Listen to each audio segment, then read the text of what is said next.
Hey everyone, Kevin here. I just got a text message from a friend down in Texas, and she's providing some real world, boots on the ground, insider intel about this major crisis happening right now along our southern border. A giant, well-organized and planned caravan of migrants coming from all over: Cuba, El Salvador, Guatemala, Haiti, Honduras, Venezuela, Iran, Russia, China, India, and there's more news coming out, and some of it I don't really want to share on videos that I post and upload on my channel because I know what'll happen if I do. Now, I'm only investigating the facts and presenting the truth as best as I can decipher, but there are some folks out there that insist that I am a liar. Well, let me just put it to you this way. They would like to stand by the opinion that I am not entirely forthcoming with the information that I share, and this is all linked and tied to one particular niche, essentially. Now, I don't like to use the H word, and I refuse to do it here and now, but there are some people out there who consistently tune in to watch my videos with the sole purpose of trying to dissuade or poke holes in the information that I share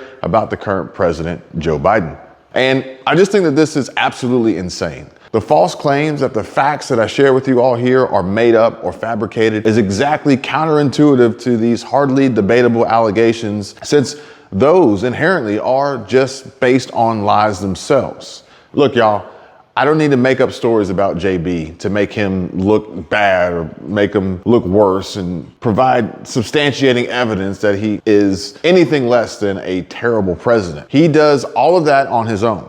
I just compile it in a quick and easily consumable package while trying to provide a soothing and calm voice to listen to while I deliver the news. That's it. Point blank. And I really don't like devoting time to the trolls and the haters that sneak into the comment section, but I felt as though it was very important that I share this with you all today because you, the smart and intelligent viewers and subscribers, so that you know what they are trying to do, and as always, have the right tools and knowledge, because you know how I feel about knowledge.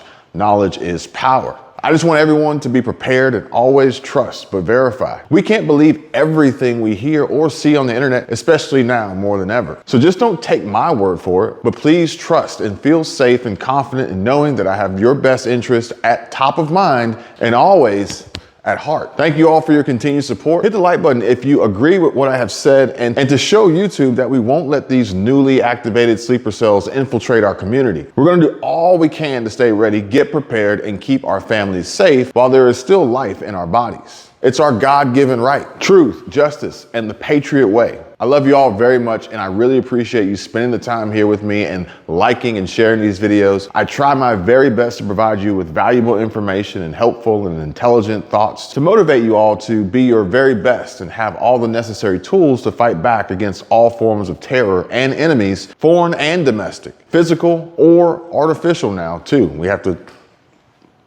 be real about that. Some of these jokers ain't even real. So for some of you who have been watching and subscribers of the channel for a while now, you're well aware there is a large group of migrants from Cuba, El Salvador, Guatemala, Haiti, Honduras, and Venezuela, and they are making their way toward the US border in a caravan with a contingent recently departing from Tapachula, Mexico. This new group is set to join a larger caravan of approximately 7,000 people currently paused near Jotla, north of Tapachula. The migrants are moving in large groups as they believe it provides safety from criminals and allows them to reach the US border more efficiently, where they plan to use the CBP-1 app to make appointments and request asylum. GOP Republicans criticized President Biden for exacerbating the border situation by rolling back Trump-era policies and allowing migrants into the country. In contrast, the Biden administration attributes the crisis to broader hemispheric issues and aims to restore legal asylum processes, expand legal entry options, and apply consequences for illegal entry. The Biden administration has urged Congress to enact immigration reform and has requested another $14 billion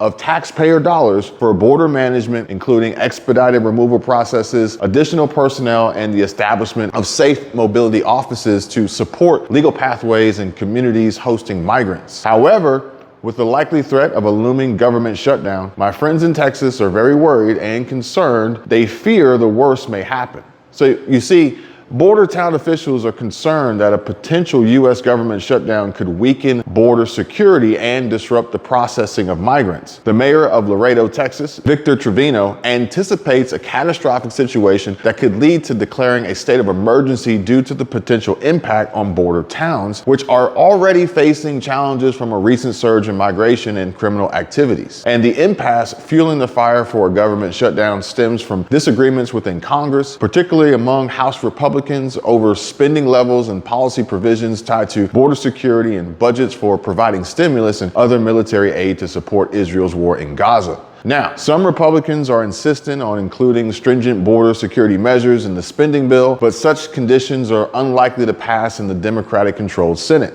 Because ever since mid-January 2021 and Democratic Vice President Kamala Harris took office, her tie-breaking vote established a Democratic majority in the Senate, making Charles Schumer the majority leader and Mitch McConnell the minority leader. And with the spending deadline nearing and the legislative gridlock unresolved, a shutdown appears increasingly likely, which could further complicate border security. But needless to say, we are running out of time, and the clock is winding down since Congress narrowly avoided a government shutdown on October 1 by passing a stopgap spending bill, or better known as a continuing resolution, that funds federal agencies at last year's levels for 45 days. This temporary resolution will only last through November 17 of this year, November 17, 2023.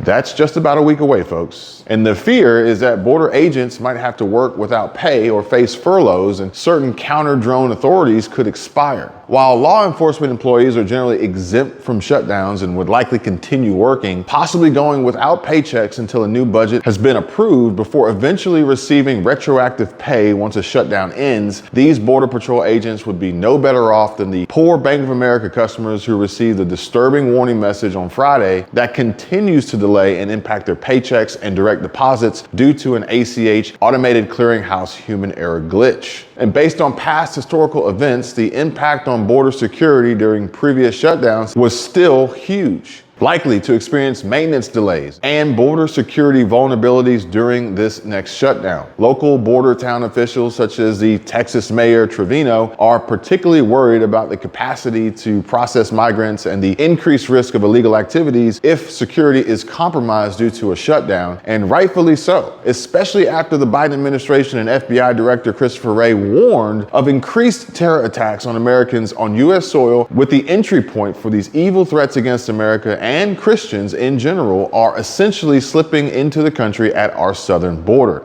Despite some experts arguing that a shutdown's impact on border enforcement might not be severe, the uncertainty and possible long-term effects concern not only the local authorities, my friends and her family in Texas, but also me and mine here too.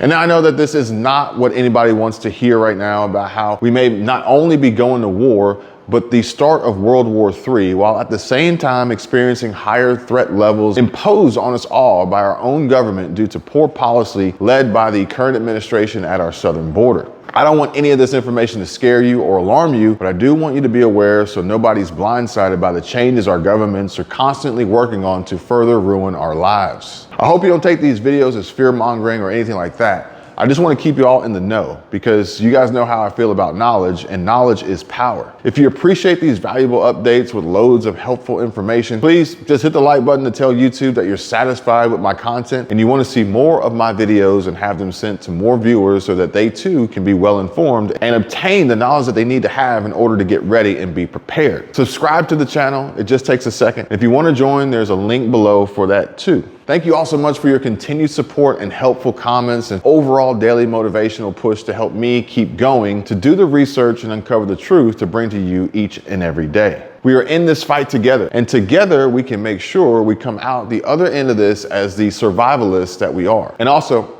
I'm going to try and anticipate the likely questions that may come from those on fixed income and in need of receiving their Social Security checks on time if or when we were to experience a government shutdown. And I want to tell you, rest assured, there should be no adverse impacts or delays in the receipt of your monthly checks and direct deposits.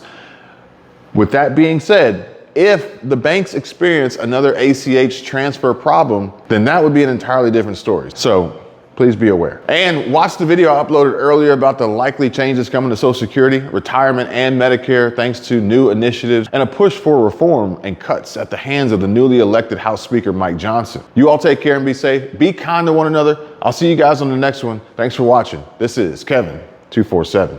I can tell you my problems, meditating my silence, but I keep pushing my pen, rotating my stylus.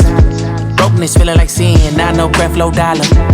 Used to be left on red, now all the girls go holler. Now all the girls go follow. All the fake friends gon' pop.